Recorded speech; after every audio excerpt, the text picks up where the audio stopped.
This just breaks my heart, y'all. This is 15-year-old Shael Polk. Her and four others were leaving the prom. Foul play with the shooting incident.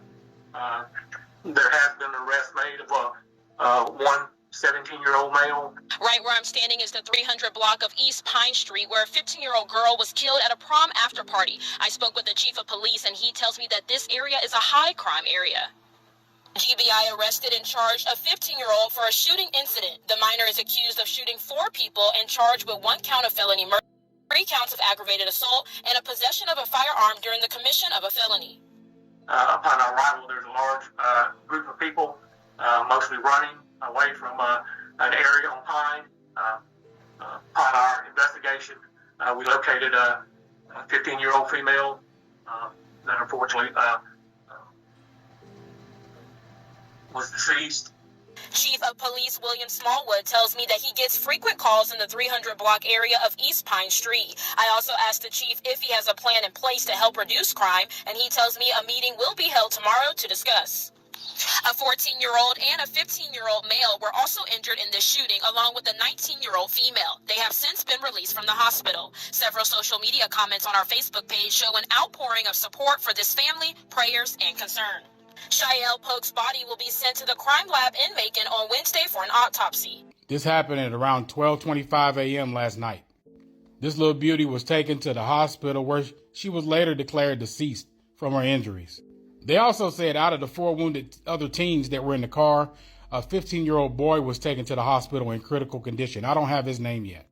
And from what I've gathered, 17-year-old Shannon Brown is the one that was arrested and charged in connection to this unaliving.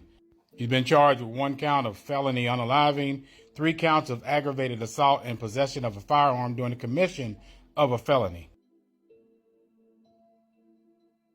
And all the love that she is receiving online, they call her the fashion guru. One of the things that really touched me was one of her teachers wrote this touching post around her with this post right here. You know, and it reminds me of the fallen soldier, right? So this is what she wrote. Tomorrow sits an empty seat in a class full of 9th graders at ICHS. Today, our school community mourns the loss of Shael Polk.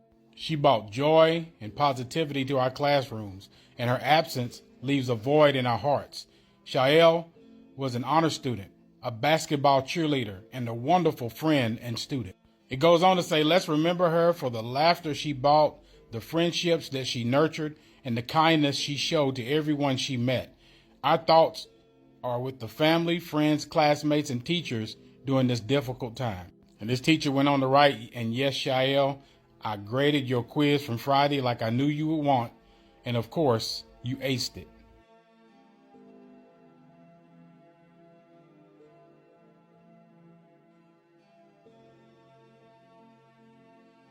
That was heartbreaking. That's very touching, but heartbreaking. And my prayers are with the Polk family, her parents, Christopher Polk and Chelsea Hightower. Let's keep them lifted, come together as a village. As soon as I find out more, I'll let you guys know more. But keep your kids safe. You know, like I've been saying for the past couple of weeks, you know, I know they want to go to prom. This is a once in a lifetime thing, but maybe you should take them yourselves. You know, let them know the seriousness in this right here, because you have people out here that don't like it when you're great. You have people out here that have jealousy or envy in their heart. People have evil in their hearts. Continue lifting up this family and the school.